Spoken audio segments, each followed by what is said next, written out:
It's the weekly breakdown. Woo! Breaking it down for you folks at home. Yeah. The bi-weekly breakdown. Pretty much. I mean, it's fine.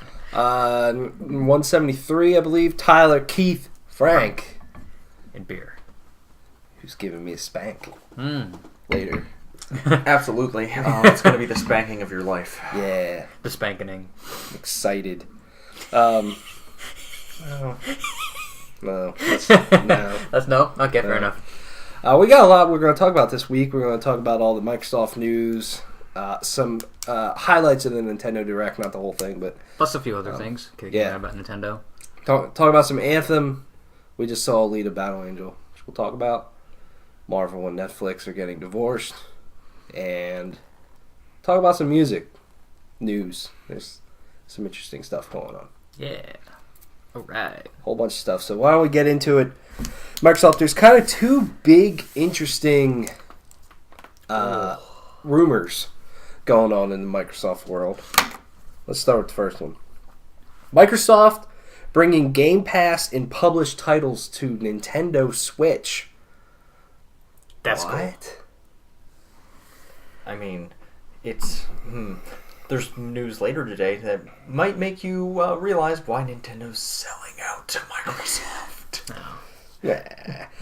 The report states Microsoft is looking into publishing some of their own catalog to the Switch in form of actual ports. This is in no way strange for Microsoft, who has dabbled in things like lending out Rare for games on Nintendo systems and developing and publishing games on Nintendo consoles such as Minecraft. Microsoft-owned developers Ninja Theory and Obsidian are still self-publishing their own games on Switch.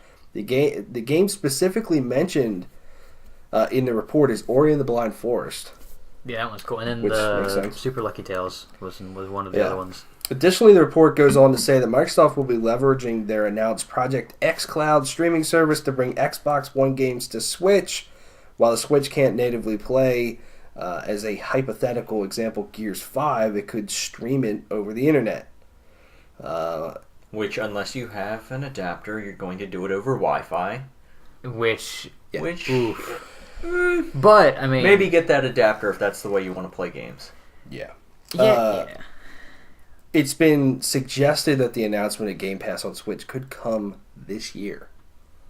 Yeah, I mean, I could see that being one of... I mean, granted, as we get to in a bit, there's already a few sticking points of what could be the big announcements at E3 this year, but I could see that being one of them. Like, it seems like every year, like, they sort of have, like, they'll have like that big announcement where it's like, here's like a console or a new type of new hardware, but then like they'll be like backwards compatibility or Games Pass or original Xbox games, you know what I mean? So maybe that'll be like that side thing, like they'll just, or Phil Spencer will show up in the Nintendo Direct and he'll be like, yeah, we're bringing Games Pass. Yeah, there's a lot of avenues. I think E3 might be the time to do it. Maybe. I mean, it just makes the most sense, just because I mean, some people still care about E3, so I mean. Microsoft and Nintendo's partnership together, has been growing over the past few months, and it's quite fascinating to watch because, I mean, for how long the industry was so segregated with this stuff of, Microsoft would never talk to Nintendo and PlayStation, whatever, it doesn't matter.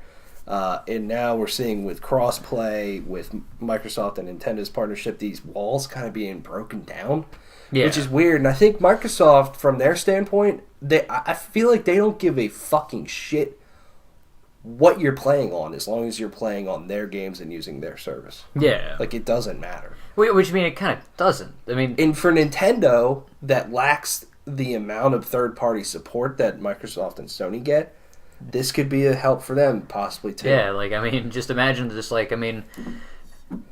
Again, any game that's on Games Pass, you could... who knows? This is a rumor. There might be limitations, like, you can only have these games, and also, I can certainly see that. The streaming thing, but at the same time, it's like... This is still cool, but there's more games. I find it a little weird to think that Microsoft would allow you to play Gears 5 or Halo Infinite or something on their system, on a Switch. I can see maybe like a delayed thing. I mean, I just see this as mostly just a positive. I mean, like you said, I mean, the walls are getting broken down. I think it's it's all on Microsoft. Like I don't ever see the reverse happening. No, I mean, like you're never going to play like a Mario on an Xbox, which I mean I don't think Microsoft wants that. Like I think that this is probably the best deal that they would get out of this whole thing. I think anybody would want that. I mean, realistically, but realistically they want know that. what's going to happen. Yeah, so it's like they're like, well, this is probably the best we're going to get, and they're like, oh wow, Nintendo, bit the bait. So it's like, okay, cool. Yeah, they took the bait, and it's like, oh, awesome. I mean, there's got it's got to be somewhat mutually beneficial for them to allow this to happen. They're definitely getting a cut of this. Oh, 100%. Absolutely. Like, yeah, absolutely. So I honestly, a lot of the games that come out on Xbox are not really going to. You're not going to be able to play those games on a Nintendo Switch without this, and even if you could, it's going to be lesser versions of those games. Yeah. But I think certain games that Microsoft has published, like Ori and the Blind Forest, is a perfect example of a game that would be perfect on Switch. Cuphead. Yeah, Cuphead. Like, is that I'm surprised that wasn't like the thing they led with. Yeah. Yes. It could be like in a game that I feel is perfect on the Switch that is, I don't know real why, but kind of trapped on Xbox is iDarb. Oh, iDarb, okay. It's an older game, but that's a perfect sort of game for Switch. I could see, like, Sunset Overdrive could be another cool game. Maybe a little too much, but Maybe. Something like that. That's a weird thing because of Insomniac. But yeah, but but also, like, in Japan, you can stream Resident Evil 7 and Assassin's Creed Odyssey on Switch. So the streaming thing is not weird for Switch at all. Like it's possible. It's just we don't have like any sort of first-hand experience over here on like how those games play in that instance. So it's just such a fascinating thing, especially if these two partner up. Like Sony's all left alone, just because they'll be fine. They don't really want to play nice, or it takes a while for them to get around to that. But yeah, it's going to be fascinating to see how that evolves. The other Microsoft rumor is that a little bit more detail on their upcoming consoles. So there's been a lot of reports, and they hinted at it at last year's E3 that they're developing multiple consoles. One of them is a streaming box that'll be a lot cheaper, and one is a traditional console. You can put a disc in and works like the consoles you have now. A little bit more detail to this is that they are projected for fall 2020. They are to be revealed at this year's E3, and Halo Infinite is going to be a launch title that will have RPG elements and player decisions. Additionally, Ninja Theory's first game under the Microsoft banner is aiming for a 2020 release as well, and that both of the systems will have SSD hard drives. Standard. Also, at least in the case of Halo Infinite, I also read somewhere that it will also be out on the current Xbox. Yeah, and they've already said that. Yeah. But I think it's going to be a Breath of the Wild sort of situation, I think, where you're going to have the better version probably on the new Xbox systems. Yeah. Yeah, I mean, it totally makes sense for Microsoft to go all in at this year's E3 with Sony not being there. Oh, 100%. Yeah. They're going to have a lot more spotlight to announce big games and these new systems. I mean, it's all going to be on them, and I think that's super exciting. I think it's cool because the one thing it's in a lot of ways it still is how I choose to get like a lot of my games on my Xbox. Is I just buy digital. I mean, I've been going digital a lot more often with games now. So like the fact that there's like I assume a cheaper version that would be a streaming only. I mean, I don't know. Streaming only. They're saying it's going to be like an entry level sort of thing. The only thing that I kind of hope, which I don't know if it's like would be a thing, would be like since one of the whole selling points for the Xbox One ever since Phil Spencer took over was we want you to be able to play all your games all the time, take them with you. If there would be, especially for a lot of the games that I own, a physical copy, there'd be a way to get the digital copy. I don't know how you would go about that. They are. I think that was a rumor a little while ago that they're going to make a discless Xbox One system and that they're going to have some sort of trade-in. Okay. If you have a physical disc, they can give you a digital code. Okay. Basically, so that hasn't been formally announced, but I can see that happening. And Especially that on would top be a of smart this. move. Because then I would totally just get the discless one. I mean, it's for cheaper, and it's also like I'm doing that more and more. I'm buying less. Yeah, physical the games. only thing with that is obviously you need good internet.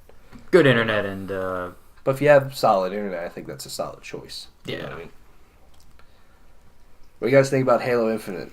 Possibly shaking some things up. I'm excited for it. It's been a long time since I've even thought of Halo. I think if Halo, to be honest, I think if Halo would get but I'm just really, I'm excited whenever the word Halo gets put up in front of me. Yeah, I like that they're doing different things because I think Halo needs it. Like, that was like, I mean, the especially because they would talk about the single player being RPG and choice based. I mean, that was the one thing that needed a fresh coat of paint from Halo 5 was the single player. The single player was the weakest part of that game. So I mean, just having a changing that up. Keep the multiplayer the same for all I care. I mean, definitely do it. So good. Keep it the same as in 5, but like just Yeah, I think shaking it up's the best thing they can do for it because Halo is still popular. It's still, I think, a system seller, but it's not as impactful as it once was. And shaking it up to get people back into Halo, I think is the right way. And I think also it would more cement, like, even though I don't think anybody like not looks down on, but like Halo is still the Bungie game. Yeah. And in a lot of ways, 343 hasn't done too much to change that. This would be like, this is what we want to do with Halo.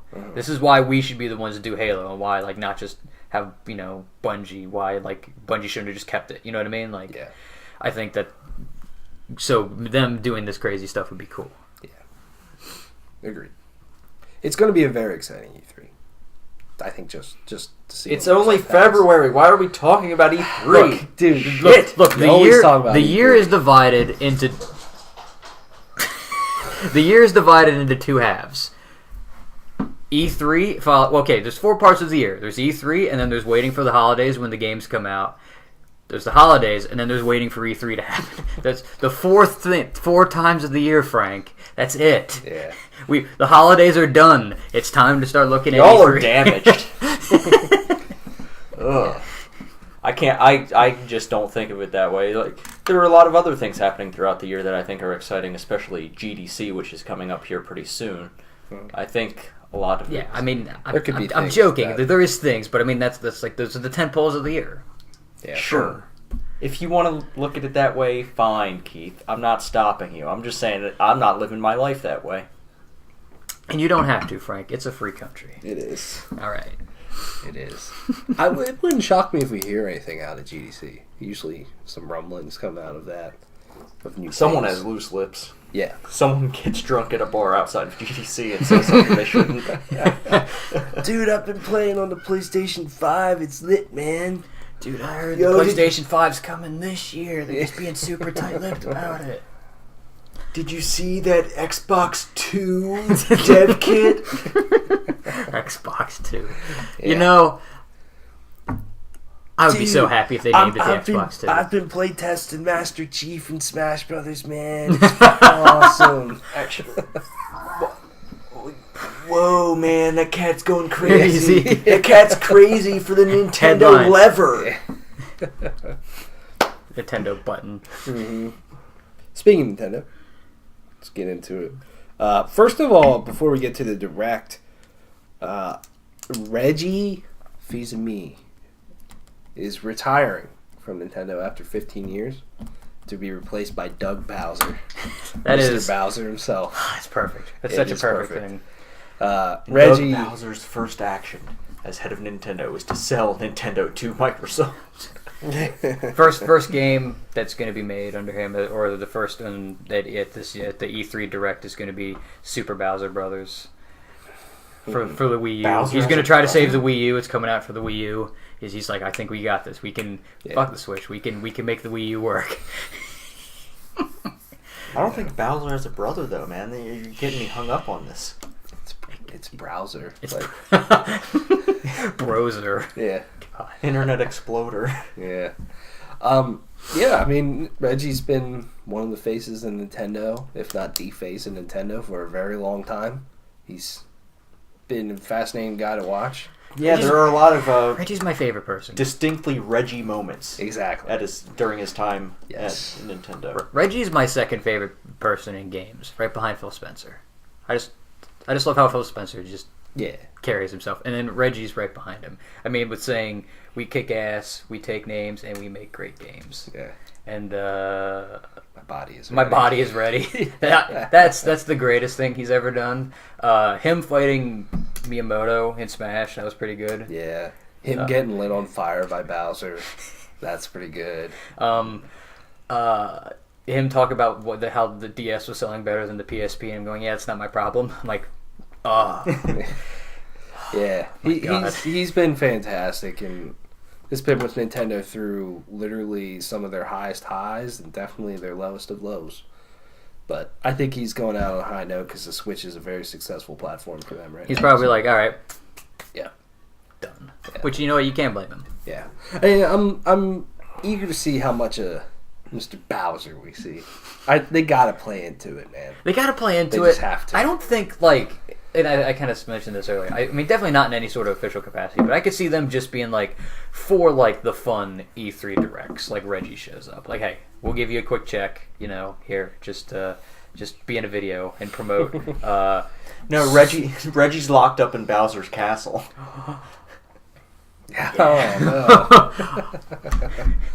Oh no! You're- What if that's like an Easter egg in the next Super Mario Brothers or something? Super Somehow Mario you gotta Odyssey see Reggie. He's locked in Bowser's castle. Dude, I still Yes. think they're gonna make an Odyssey too. They have to. I think that's what they do. They have Fuck to. it. That game That'd is be so perfect. That game is so popular. You have Yeah, to. it's so perfect too. But yeah, let's move into Nintendo had a direct on the 13th. We'll just touch some high level things. There's a few really big announcements that came out of this. And it was a pretty solid direct. So let's start with probably the biggest one is that the Legend of Zelda Link's Awakening remake is happening this year. Woo! Yeah, and it looks really good. Yes. I do. I like the art style, Dude. I know a lot of people are complaining that they don't like the art style. Dude, fuck everybody that's bitching about this art style, man. It looks so cute. I love it. I love it. Also, I love the little things. It threw me off, and then I'd watched it again and read the article. There's a chain jump, and I'm like, Yeah, apparently I've never played it, Link's Awakening, so I'm really excited to experience what the game is. But yeah, apparently this one's really weird. Because Goombas and chain chomps. yeah, because he washes up on an island, Yeah. and so he's not. I mean, he's in Hyrule kind of, but Yeah. yeah. And there's goes Link's the Adventure of Link with the 2D side scroller bit where you're jumping on Goombas. I'm like, the fuck is this game? Yeah. But Yeah, and what I'm just excited to have a 2D Zelda game. I'm glad that they're not as abandoning much it. as I love Breath of the Wild, that's my favorite Zelda game, but there is something special about a 2D, Zelda adventure. Oh yeah, 100%. You know. It's probably right behind Breath of the Wild in terms of one of my favorites is A Link Between Worlds is incredible. So good. I love that game.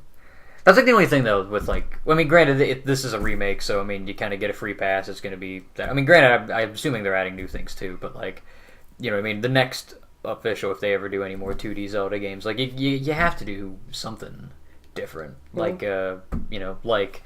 going into a wall and turning into a portrait and adding that to puzzles. You have to do something like that. Yeah. It's probably easier for them to turn around these 2D games because it's going to be a long time before we get another 3D Zelda. Or at least it won't be. At least I don't think if they do it again, they might just do a traditional 3D Zelda, if that makes sense. I don't think you can't lose that open world element. That Breath of the Wild has. I think that's what made it special. Fair enough. You know what I mean? Maybe they bring in more traditional elements to it that Breath of the Wild kind of lacked in some areas. Yeah. Like actual dungeons and stuff. But I think you can't lose that open world aspect of it. But yeah, fair enough. Yeah, I'm really excited for this one. What happens in the next Legend of Zelda is that reality gets split and everyone is a Link, and you play with up to 3 other friends going through. So what you're saying is Triforce Heroes 2. the Four Swords adventure is what essentially was what you're describing. Yes, right in here. a 3D Zelda that's a live game, persistent, the world is changing. Yeah. Okay. No. You lost me at that part. Okay. You lost me there. I was okay with 99 links drop onto the map with all those Breath of the Wild mechanics. I would take not 4-player. Not game. Legend of Zelda. A game like that, sure, but just don't slap Zelda on it. Don't just slap Zelda on it. Be Zelda Battle Royale. Yeah, I couldn't deal with that. Yeah. The next big game that they opened up with is Super Mario Maker 2, and it's coming out in June. And it's got slopes. Super Mario 3D World assets are in it, and a whole bunch of other things. The game looks awesome. I mean, the first game was great, but it was on Wii U. Yeah, It's about damn time. Yeah, I was gonna say I was expecting a port, but yeah, me too. Also, granted, to me this seems very similar to the Splatoon 2 thing, where it's like we're just gonna add. Mm-hmm. I mean, granted, also this is like I was hoping for more like old school Mario game aesthetics added in. You can play between Super Mario Bros. 3, the original, and Super Mario World, the original, and the Wii U version, like the newer 2D Mario, like just more aesthetics that you could add in. Like Super Mario, again, I mentioned Super Mario Bros. 3 is the other really popular 2D Mario game. Add that so you can get that stuff, or Super Mario Bros. 2, so that Donkey can be happy. And, They'll never acknowledge Super Mario Brothers 2. I don't think It's so just either. not going to happen. Yeah. Be funny though. Yeah. They won't. I know they won't. I know it's they just, won't. I just wonder how level sharing works in this one, and are the original levels from the first game going to be in this game at all? Because the level sharing in the first one was a very Nintendo way of doing things. Yeah, you had to know the exact code, and it's just like, rah. But it was a really fun game that I always wanted to play more of, but I just didn't want to play on Wii U. Yeah, You know what I mean? Then 3DS is cool, but that version's a little gimped. So now that it's on, did come on the 3DS. Yeah, so now that it's going to be on Switch, like, well, there you go. That's And something. Slopes. Yeah. Toadette. I'm just joking. No, Peachette. Peachette is gonna be. Yeah. So look forward to that one. June is when that comes out. So not too far away. Fire Emblem 3 Houses got a bunch of information. It comes out July 26th. I think a major theme of this direct is that there's a lot of stuff coming out this summer. Yeah. Oh yeah. There is. Yeah. And you guys stoked on Fire Emblem? Yeah. I mean, yeah. Never played Fire Emblem. I want to, but yes, let's stoke the flame of Fire Emblem. Yeah. Because it's everywhere. It's in Smash. I'm surprised they didn't add Fire Emblem characters to Mario Kart 8 when they brought it over. Yeah. I'm looking forward to this. I've always wanted to play Fire Emblem, so maybe this is where I mean, they released so many Fire Emblems on the 3DS that you didn't play, so I'm not sure how eager you were to play them. Yeah. Fair enough. Yeah. Smash Brothers is going to get a 3.0 update in the spring, and It's gonna bring Joker. they said Joker will be out around that time. So I'll there you believe go. it when I see it. Yeah. Platinum Games has a new game. It's called Astral Chain. It's coming out August 30th on the Switch. It's a sci-fi looking game. I think it looked pretty cool. Yeah, anime cops. Yeah. Just not the anime police, which tell you to keep your hands up while you're in the hentai room. But anime cops that are beating up these demon-looking things. Yeah. Platinum and Nintendo they've always had a good relationship, but really showing it on the Switch with this and Bayonetta 3. Bayonetta 3. They said it's still happening. Very high level rumor that Scalebound I was is gonna coming say. back. I was gonna say. I don't know. I don't know because I I don't don't think believe that. it. I don't think believe that. it. I don't think that game could run unless like somehow. Which even then, it's more shit that Microsoft would just be given to Nintendo unless like Nintendo was like, hey, I mean they'd have to probably rebuild the game from the ground up, but I mean, or like a more workable version. But I mean, I'm not gonna say it's outside the realm of possibility, but don't necessarily believe it. You know what I mean? They put out Tetris 99, which is a battle royale Tetris game. It looks fun as shit. I needed it. Yeah, only for Switch Online subscribers, but that's a pretty good idea. You know, and I think that's an interesting way to get people to subscribe to Switch Online as well. Captain Toad's Treasure Tracker is getting 5 new levels, and it's got a free co-op update. You can now play with 2 people. Oh, I'll play that. I want to play that game too. Mm-hmm. Game's fun. Looks fun. There was some third-party announcements. A lot of these looked really bad to me. Oh, yeah. Assassin's Creed 3 Remastered looked awful on the Switch. Hellblade: Senua's Sacrifice. I mean, that was the best out of all the third-party stuff. But still, it obviously did not look as good as the PS4 version. But still, there's the fact that, I mean, again, now that's a Microsoft game, and it's coming to the Switch. Dead by Daylight looked awful on the Switch. Also, this does not sound like a Switch game, too. No. I mean, Dead by Daylight just looks awful wherever it is, but it just looks especially awful on the Switch. Yeah. It's not a pretty game. Grid Autosport, which is a racing game, once again, did not look the greatest. Deltarune Chapter 1 is coming out February 28th. That is the follow-up to Undertale. Follow-up to Undertale.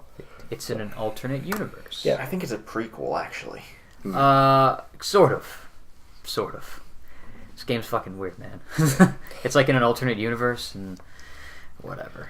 The universe shit in those games are weird. I don't pretend to understand it. Dragon Quest XI-S Echoes of an Elusive Age Definitive Edition's coming out this fall. That's a lot. Yeah. Man, did Capcom make that game? Yeah. But there's going to be kind of 16-bit art style, I guess. Yeah, they're adding an entire other visual style to the game that you can play it in. That is so insane. Let's see. Final Fantasy IX is out on Switch today for $21. That's one of the good Final Fantasies. At least you listen to a lot of the fanboys. Yeah. That's Tokyo RPG Factor from Square Enix announced their new game Oninaki. Looked neat. Box Boy is coming out with a new game with Box Boy and Box Girl April 26th. That's pretty much the big highlight. So, to me, this Direct also showed that Nintendo has a big year planned. Yeah. And they have a ton of games because there's 3 other games that they didn't even talk about that they said are coming out this year in Luigi's Mansion 3 and then Animal Crossing and Pokemon. There's supposed to be Pokemon Direct in like, what, a month? Maybe. Yeah. Like somewhere around But there are also rumors that stuff might come out on Pokemon Day, which is February 27th, a week from now. Yeah. Oh, yeah, technically. All right. Mark your calendars, people. Yeah. It's a week from Thursday? No. Wednesday. Something like Wednesday, I think. I'm excited for Nintendo's year. You know, it's going to be exciting because they just have so many big titles, and then they just added, you know, Fire Emblem. They gave more details to. They added Super Mario Maker 2 and Link's Awakening. You know, I think Nintendo's just like Astral Chain. Yeah, again, they're just firing on all cylinders right now. I think they very much learned their lesson with the Wii U, and it's just like now. Granted, I think you could maybe make the argument with. I mean, well, it's a remake, so you can't you can't really put in an argument with like Link's Awakening, but with like Super Mario Maker 2, it's like the last of the Wii U holdouts to come over. So the Wii U is officially dead. There's no games left to play on the Wii U. If you like playing games on the Wii U, the only 2 games that I want to see come over are the Zelda. The Zelda remasters. Oh, God. Why not just bring them over? I think those games would be a good way to just fill a hole in their scheduling. God, I would love to play Twilight Princess or Wind Waker again. Yeah.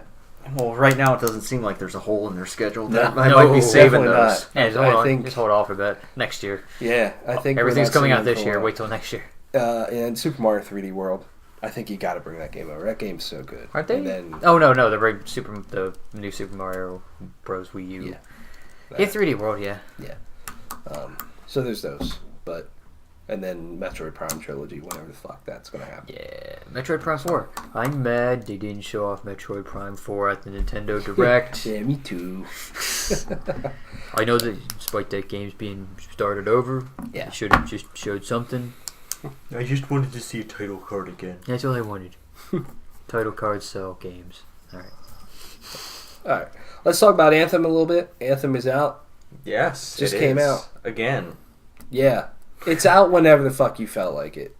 Like depending on how much money you had. Excuse me, depending on how much money you were willing to drop, it came out like last week. Yeah, depending on your social status, your credit score, all these things is when you got Anthem. It doesn't matter. And yeah. You've played it. I have played it. I started playing it Friday on the poor people's release. Not really poor people. It's still a $60 game. The plebe release But date. yeah, I have played about 4 or 5 hours of Anthem, and so far, it's pretty good. Although that's not necessarily enough time to judge a game like this, where it's going to be sold or not sold on its end game once you get to it. There's a lot to do.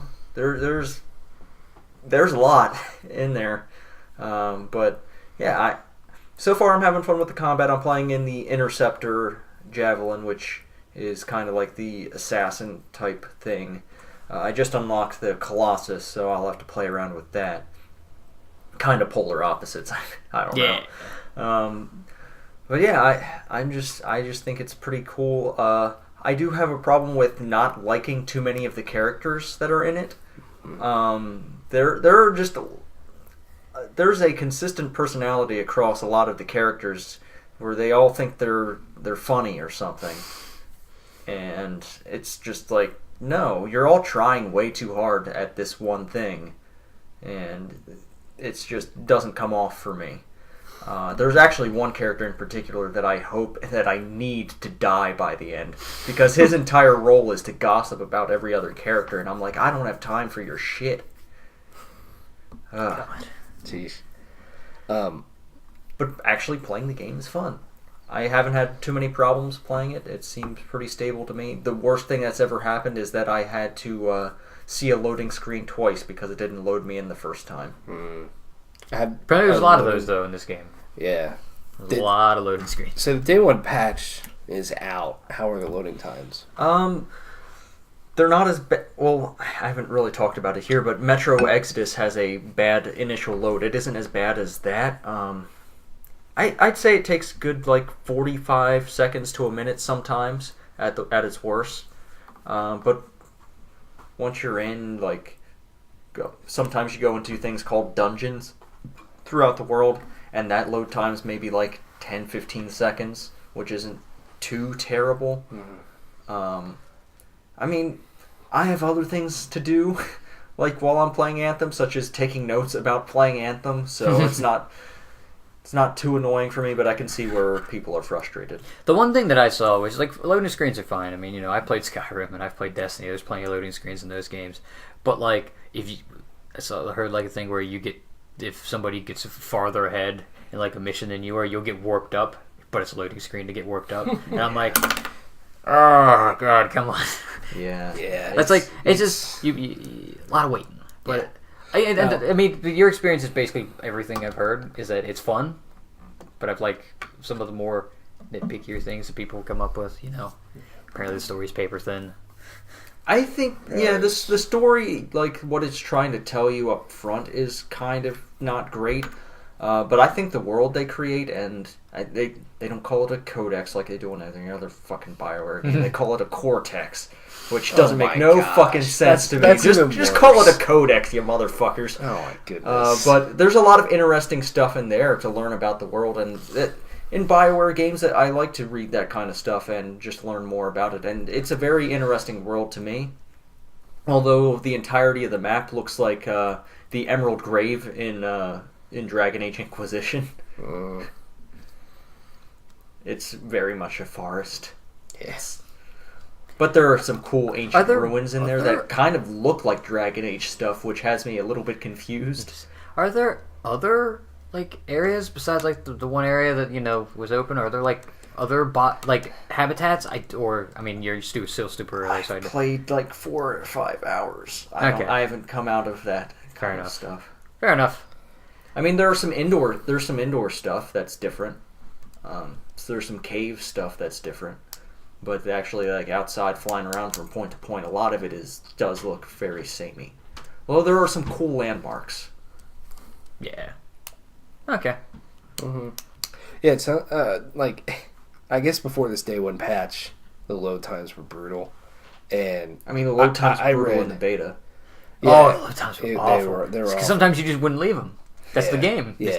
It's load screen. Infinite loads, which is not a really good way to name your bug. Yeah, but I read that someone on Twitter was like, "Yeah, it took 7.5 minutes for the game to load, and my mission only took me 6 minutes to complete." That shit sucks. Yeah, it's not. I mean, I think that piece of it is really bad because, those are the people that paid the most money to play the game. Oh yeah, and they're getting a really bad experience. They're getting and this whole release for this game is just a goddamn mess. You gotta look at the chart. You gotta look at the chart, man. Yeah, well, it totally deflated their launch, and then I think it actually hurt them in the long run because they were having all these issues, with the early launch, and that could really turn. They can turn. Yeah, the people who are like it's just stupid, like us, who are just like, I'm just gonna see what happens when the reviews come out. Yeah, exactly. I also read that there's some massive roadblock later in the game. Yeah, there's this thing about 10 hours in, conveniently. Yeah, and I've heard stuff about this, and I've actually gone and looked at it myself, so I am doing that subconsciously beforehand so I don't hit that roadblock. There's these challenges you need to complete. Yeah. Which is in your cortex. You go tab over to challenges, and then you...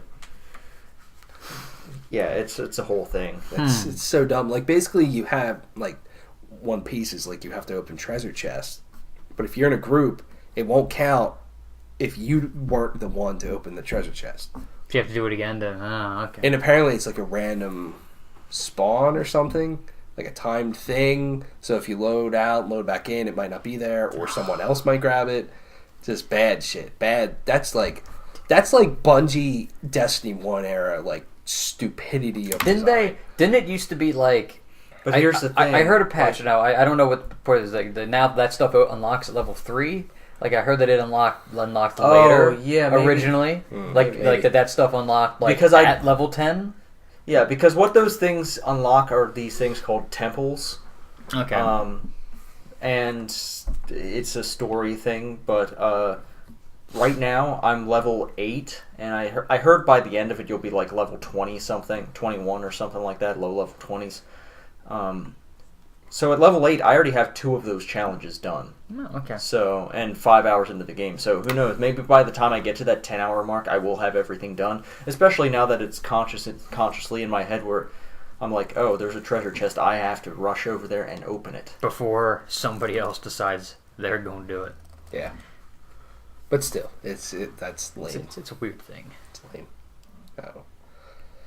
It's a game that I do still want to play, but I'm just going to wait a little bit. It seems like there's a roadmap, and there are definitely milestones to check in on seeing what people are saying about the game.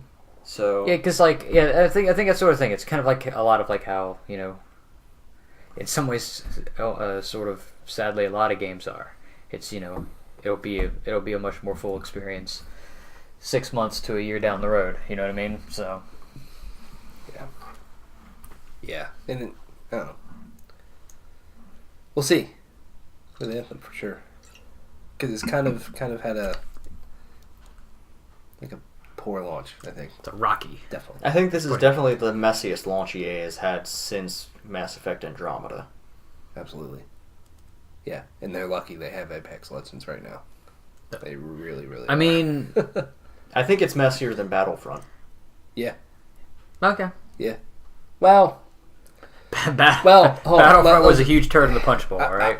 Battlefront 1, sure. Battlefront 2, I don't know. Yeah, Battlefront 2, like, that's all the news was for, like, 2 months. That was a big deal. For like 2 or 3 months. Yeah. Like, it might be close, but I think Battlefront, I think that was such a... Like, this is just like, okay, the game...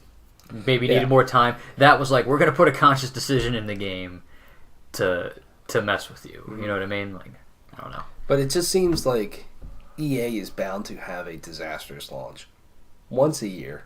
Yeah. I was seeing like a Seems thing like it too always of like happens. how Apex Legends coming out now also might hurt Anthem since they're both these live service games, and it's like there's only so many hours in a day. If people are playing Apex Legends, they're not playing Anthem. And it's like, yo, look, this one's free. The other one's $60. Yeah. Let's go, This free. This one's free, and it works for the most part. And then there's my Except for you. Sorry. It don't work for me. You're having some issues. I'm not allowed. Yeah. I'm not allowed to play Apex Legends. It's okay. Yeah. I'll play Fortnite. No, I won't. I'm joking. No. No. You can do that alone. Don't worry. The only person, I don't play it. Let's talk about Alita Battle Angel. Woohoo. The hot new movie that came out. That came last out week. really sarcastic. I mean, it was a good movie. We just saw it. Just give some quick impressions on it. It's a movie based off of the manga. Manga, like an anime. It's not anime yet. It's not anime yet? I don't think so. I haven't looked it up, but I don't think there's an anime. Okay, fair enough. I just assume. I just assume there's always an anime. It's a safe assumption, but I don't think there is one in this case. I can look it up real quick. Robert Rodriguez and James Cameron kind of doing this one. Yeah, Robert Rodriguez. Oh, I saw it earlier. What was the last movie he did? That's gonna bug me more so than anything else. But I'll look it up after a bit. But yeah, I mean, I enjoyed it. I just think it seems like they there's a lot of backstory and a lot of world building that this movie has to do, and it's a two hour runtime. Yeah, it was like 2 hours. 2 hours. Like, so that's a lot of world building, a lot of lore you got to get through. Which I think they did a fairly good job at it, but it just seemed like maybe some spots were a little bit rushed. But I liked it. Maybe the story's not the strongest part, but I mean the visuals. Oh God, the visuals were Fantastic. great. The visuals is, that's what you're going to the movie to see. Yeah, because it's like it looks great. It just I feel like they crammed like the first like saga of of the manga into like one movie, into a 2 hour movie, in which I think it worked, but it's like ooh. Well, then again, I guess you missed a lot of like the filler that anime usually has. The 20 episodes of filler that you run into where nothing happens and it's not even canon. Yeah. I'm adding you, Dragon Ball Z. I mean, there are some cool things in Dragon Ball Z. Like, I think, who was it? Was it Piccolo getting his driver's... Who's getting his driver's license? It was Piccolo. Yeah. I mean, there's funny stuff, but in the grand scheme of things, none of it matters. Like, it's fun, but it's just like... You can skip through it, you won't miss nothing. But... Yeah. Yeah, it's a good movie for sure. I think it has some moments that definitely aren't as interesting to watch, whether those moments are slow or action-packed moments, but for the most part, I think it holds everything together. It's beautiful to look at, and I like the dynamics between a lot of the characters that they set up, of a lot of their backstory, like the doctor, Christoph Waltz's character, his backstory and compared to, I guess, his wife, and like there's a whole like web of things that all end up kind of coming together towards the end, but it is a lot to keep keep track of and to remember. Because it's all new universe for a lot of people, I'd say. Sin City. That's what Robert Rodriguez did. Oh, okay. Cool. Sure. And I will confirm there was no anime series. However, there are some animated movies. Alita. There's, I think, here a total of 5 movies. There's a movie and 4 different things. And there's actually a video game. Gundam Martian Memory. Which I'll look it up. I think it might be a PS1 game. Oof. Yeah, it's a PlayStation 1 game. Yeah, get PlayStation now. Only released in Japan, so we wouldn't know about it. We wouldn't have even known about it anyway. Fair enough. The way they did Alita's, because they filmed an actual actress doing it, and then they kind of fuck with her eyes. I think it works, and I've read some people are like, it kind of creeps me out because her eyes are so big. I think it really worked in terms of like emotional moments. Like her eyes really help bring those things to life and make you feel something a little bit more. I think they did. Yeah, I think like it looked really good. I like the style they went for here. And I think this is the way you need to do some live action anime-ish things. Yeah, I guess. Yeah. There are rumors there of. So there was a live action Dragon Ball. Yes, there was. We don't talk Should about there that. have been? No, not the slightest. But now that there are rumors that maybe again they should do it maybe in this style. Yeah, just have people act out and then just kind of fill it out. Cause although it does seem like with as few people as they did that with, it seems like that process itself is very labor intensive. It's probably a very hard process. I mean, it would also help if like you, I don't know, picked people that look like the characters that you're doing with. Yeah. I mean, I don't think anyone looks like Goku. I mean, yeah, nobody does, but I mean, it's like certainly not that guy. I don't even know what his name is. All I know is he's from Shameless. That's all the only other thing I know him from. Like, yeah, or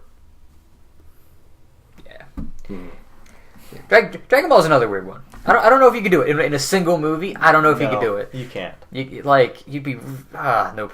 There's a reason it's a very successful anime series. Yeah, yeah. When the fight between Frieza and Goku takes 20 episodes, because that's how animes work.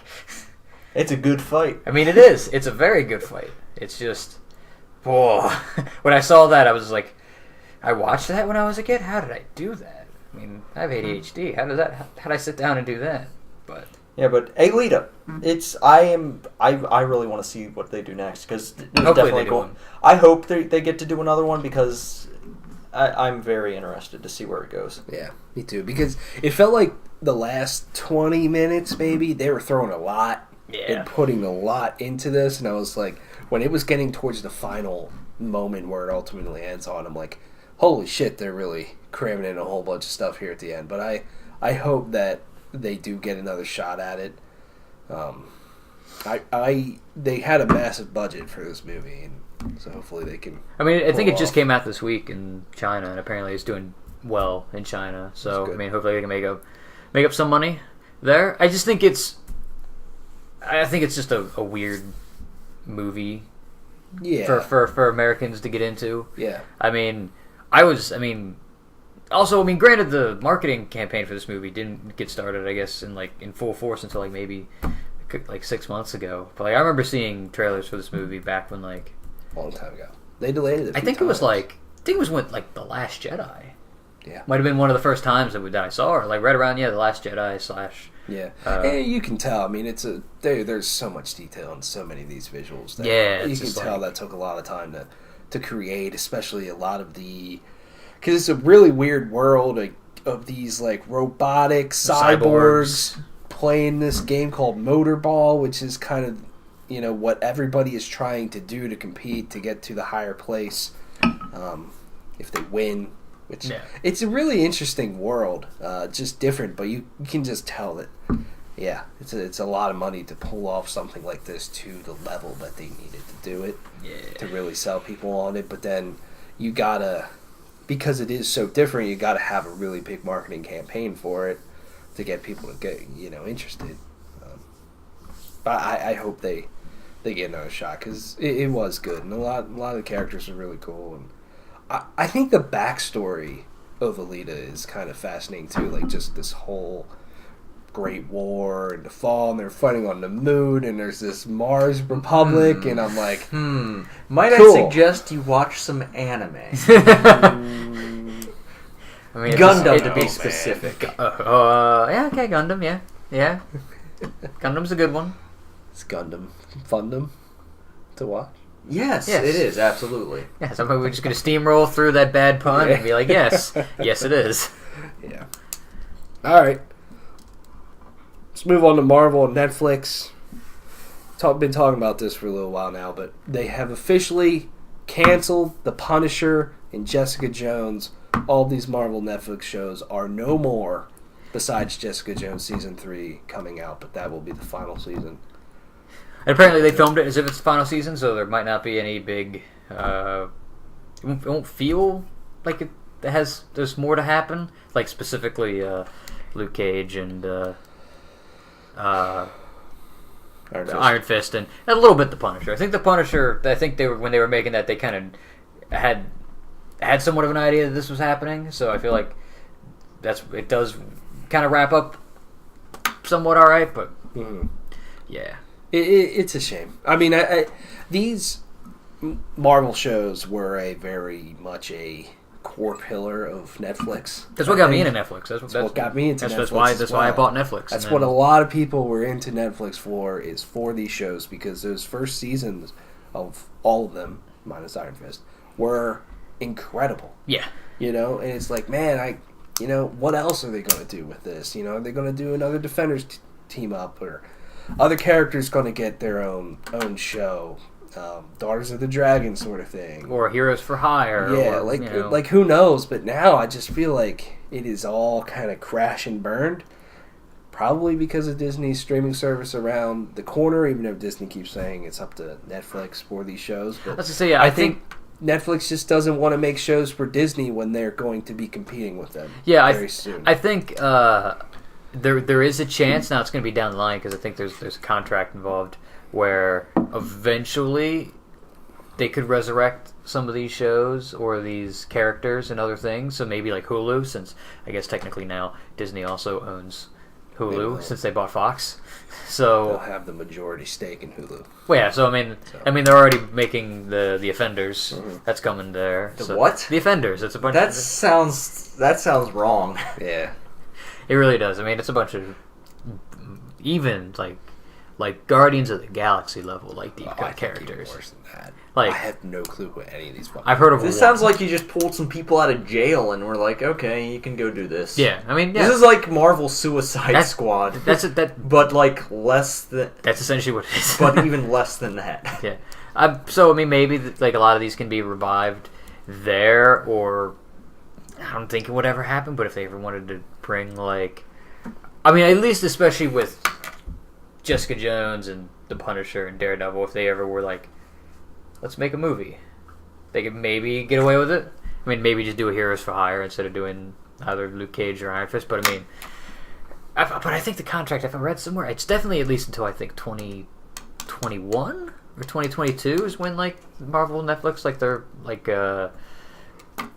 their deal where Netflix has the sole publishing rights for those characters or whatever. So it'll be a couple years off when these characters come back, but maybe yeah.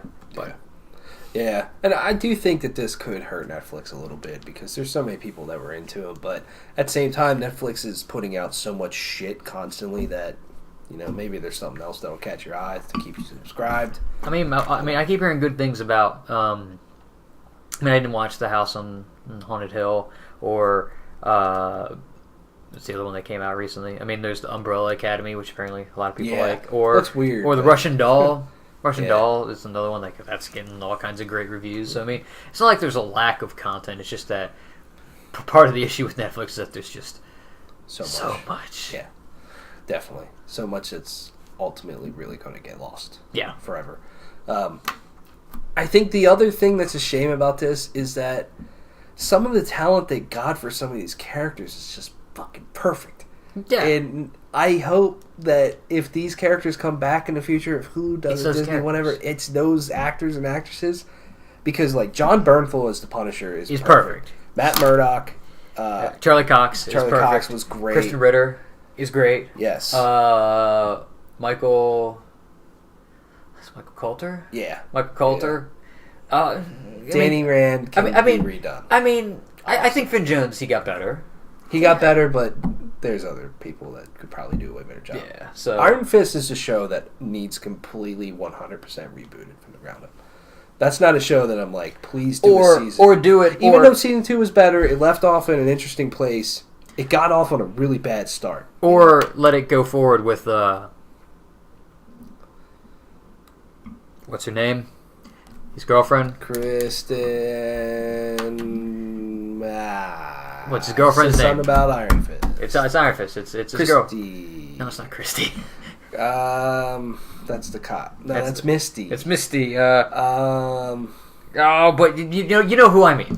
God, yes. I'm sorry. But her, Colleen Wing. Yeah, have her be the focal point instead of Danny. Like, have Danny be a side character and have her kind of. I mean, she's the better character. She's a better character. Like 100%. Yeah. But yeah, it does suck for sure. But we'll see what happens with Jessica Jones season 3. I'm looking forward to that one. I have 4 episodes left of The Punisher season 2. They've yet to announce when Jessica Jones season 3 is going to happen. Netflix is probably like, get it out as soon as you can, please. Probably just be like, as soon as it's done, like, okay, it's dropping today. Yeah, exactly. All right, let's talk about some musical news, and then get out of here today. Machine Head put out an awful, atrocious album back in 2018. And surprisingly, that's putting it lightly. Everybody has left the band except Rob Flynn. Yep. And so Phil Demmel, who was the second guitar player there, says Machine Head became a Rob Flynn solo project, reveals that he hates the latest album, Catharsis. And a very fascinating interview that he did. And he went on about how he had some great times with Machine Head, how they really brought Machine Head back with some of the early albums that they did, like The Blackening and all that. But he did go in, he literally said that he hates their last album. He said, I hate the last record. There's moments of what I wrote that I like.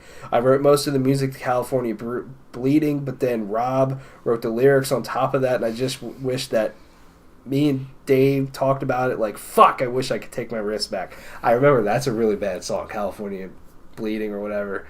I don't remember. I've blacked out most of that album. There's only like one good song from the whole album. Yeah, so I think in that sense, it just became a Rob Flynn solo project, and that it isn't what I signed up for. In the last few years, we're basically collecting a paycheck, and I just couldn't do that. The stress and all the talks and all the can't do this, don't do that, don't do this, don't stand here, don't say this, don't sing the words to the audience, don't point. Jesus. Oh. We have grown apart as people. Musically, we've grown apart. I have held on too tight of the reins of this band. I suffocated those guys. Oh, this is what Rob Flynn said a long time ago. But, yeah. And then he went on to say, the way I remember it, Demo was saying this, the final talk that we had, I don't want to speak out of term here, so I'm going to choose my words pretty carefully. I think that personally, I only speak for me, I think that Rob was just done with me as I was with him. I think it was like, maybe we can just go to therapy, but it was kind of the things that are just being said to just like, hey, we both know this is over, sort of thing. Yeah. Ooh. And he went on to say about how the last tour was just a little awkward and how a lot of things felt forced on stage on that final tour and all sorts of stuff. Pretty interesting interview. But Demmel said overall he looks at his time in the band as a very positive things because of the great albums that they ultimately did create. And ironically, Rob Flynn posted some videos of him in the studio creating some heavy ass shit, whatever that means. God. It just sucks that Machine Head was so good for such a long period of time, and then they just fucking right on their face with this last album. The whole thing exploded. Damn. I forget most of that album happened. Yeah. The only, I mean, I think I remember Catharsis, and then Behind a Mask, because, that's actually a good song. Yeah. And then Triple Beam? Nope. No, the other one. Was bad. The other one. The awful one. Bastards? Bastards, yep. I remember that one. That was bad. I remember the opening track, Volatile, because that's it is a cool, like, opening, like, Slipknot-like riff. Yeah. That song isn't awful, but yeah, that's a shit show of an album. Train wreck. And it's interesting that, everybody felt that way, and so they're not in the band. It's also like this thing of like when he was going on about like I guess how controlling Rob Flynn is, even like live. I'm like, yeah, that's insane to me. Like you can't sing to the audience, you can't point at them. You just gotta just play your stuff. Like, ugh. It's not. I mean, granted, I kind of picked up on that because I mean I followed like Machine Head or like Rob Flynn on I think it's Facebook where he would post like video diaries a lot of like diary of a frontman or whatever, and I'm like I kind of got the thing that he's got a bit of an ego. Yeah. But this kind of solidifies it. That he's got a bit of an ego. Yeah. So. Definitely. Oof. Big oof. Yeah. See what happens with Machine Head moving forward, but some other things. The Ghost Inside are coming back.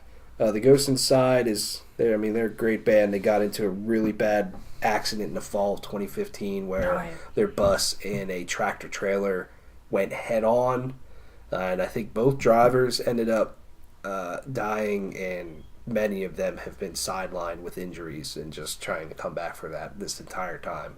Whew. But July 13th, they're going to play their first show back, so that'll be very exciting. Awesome. They're such a great band. Good for them, man. Mm-hmm. Some good shit. I agree, and so good to see them back. Let's see here. Just trying to find some other things. Sleep. I like Sleep. I mean, but the band, I wish I could sleep. which is a sludge stoner sort of band. They announced a big tour with Big Business is opening up for them. Big Business. Yeah. So what's interesting about this is the singer of High on Fire, Matt Pike, Sleep was his original band, or one of his other bands, anyways. But High on Fire has canceled multiple tours because Matt Pike has been fighting with diabetes and possibly having to get his foot amputated and all this stuff. So I hope that they can actually do this tour. Wow. Best of luck on that one. Let's see here. I mean, there's some other things, but nothing of major note. Skeleton Witch is doing a headlining tour. Ooh. Who are you touring with? They're bringing out bands that I've honestly never heard of. Weege Dude? It's spelled Wiegeedood. Sure. Yep, Weege Dude. In addition to Soft Kill, Martyr Dodd, Portrayal of Guilt, and Devil Master. Okay. Never heard of any of them. Cool. I mean, good for them bringing a bunch of small time bands. Yeah. I don't even care if they come by here. I'd go see it. I'd see the fuck out of them. Good God, especially did you play their new album in its entirety? Yeah. God. I would like that. That's I mean, I stand by my album of the year, but man, that's a close one. That's a fucking close one. It's a good one. Venom Prison, which is a female-fronted death metal band, is releasing their new album, Samsara, March 15th. Released their new track, Uterine Industrialization, which is pretty fucking hard. Yeah. Fuck right. Let's see here. Venom Inc., Ex Mortis, and Homewrecker are touring together. There's two Venoms now. Kind of like there's two Queensryches, two LA Guns. That sort of situation. Well, I guess there's not really, but there's two Rhapsody of Fires? Yeah.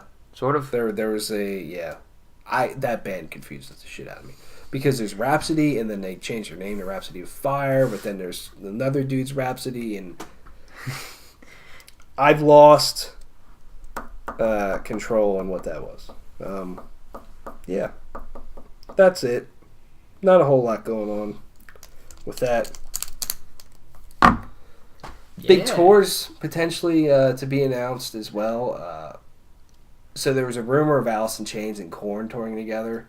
That is probably happening because they tease the same exact thing at the same exact time. Okay. So that's definitely going to be happening. That big Breaking Benjamin Chevelle tour is real, and there's 40 million bands on it. It's Breaking Benjamin, Chevelle, 3 Days Grace. I mean, I'm trying to think of who else, and I'm like, man, 3 Days Grace. I'm not sure if I can drink enough beer. Man, I mean, the only band that I would legitimately want to see is Chevelle, but I'm like, fucking 10 years ago, that would have been late. Aces. Yeah. Like, fuck right. I cannot believe, but it's a real thing. Like, Breaking Benjamin is an arena level band. Really? That's what they're playing. Like, I mean, that's the BB&T Pavilion. They play that all the time. That's good for them. Yeah. I mean, I'm not the biggest fan of their stuff, but I mean, good for them. Yeah. Rep I mean, the local shit. I mean, when you think about Breaking Benjamin, though, I mean, they do have a lot of hits. They do. They really I mean, do. they all sound. Well, I mean, they all sound the same. But I mean, the other one is, I mean, 3 Days Grace, man. That's also another weird one. Just because, I mean, I guess they're like sort of back, even though they don't have Adam Gontier in the band anymore. But I've never really dug any of their new stuff. No. Like, their last album Me either. pissed me off, like, a lot. Like, I don't like a lot of the songs. I mean, some of the stuff from their most recent album's fine. Yeah. I mean, that song, I Am Machine, I know That's- that's a big hit. that I is- can't stand that song. The song at is all. awful. I'm sorry. I don't care. I mean, I'm not sorry. It sounds I like take it back. something you play at like a WWE show because everyone is just so trashed that they don't give a shit. Sounds like I wouldn't be surprised if that was the theme song of some pay-per-view. Yeah. Like, that sounds like a very Extreme Rules pay-per-view. Oh, Yeah. Yeah. God. Yeah, Breaking Benjamin, Chevelle, 3 Days Grace, Dorothy, and Diamante. Okay, Dorothy's an interesting. Okay, I could get behind that. If you guys have heard the track "Hear Me Now" from Bad Wolves on the radio, the singer Diamante is who is on that song. Oh, yeah, okay. You can hear me now. I Looking way out. don't want to live for now. No, I mean, that's probably not the same song. Is it the same song? I don't know. I don't know. I'll play it after this. Anyways. It might be. Yeah, so summer tours are happening. I'm just waiting for that Slipknot Behemoth one, dude. That's what I want. Oh, yeah. I'd buy the shit out of that. I would too. Yeah. Is that? Oh no, it was Lamb of God that was still touring with Slayer. Yeah. Slayer, Lamb of God, Amon Amarth, Cannibal Corpse. That's a happening in May. That's a fucking. Excited for that. I'll have to get a ticket. Macedon, Coheed, and Cambria. That's a cool. That's cool. And what's the other one? Iron Maiden. Iron Maiden, and is it just done? Band called the Raven Age, which I'm enjoying them. Basically, that is Steve Harris's son. Band. Oh, okay. They're pretty good. I'll check them out. We've talked about this a bunch. I'll have to sit down and listen to it. Yeah. Or I probably have. I just haven't, committed to it. So. Yeah, and then there's a lot of cool new music out. Overkill's out. Dream Theater just put out a new album. Rhapsody of Fire. Queensryche's like next week, isn't it? That's right. Mark Morton's next week. In Flames is next week. We'll see on that. Yeah, lots of cool stuff. Awesome. Thanks for watching, listening. Bye now. See you later.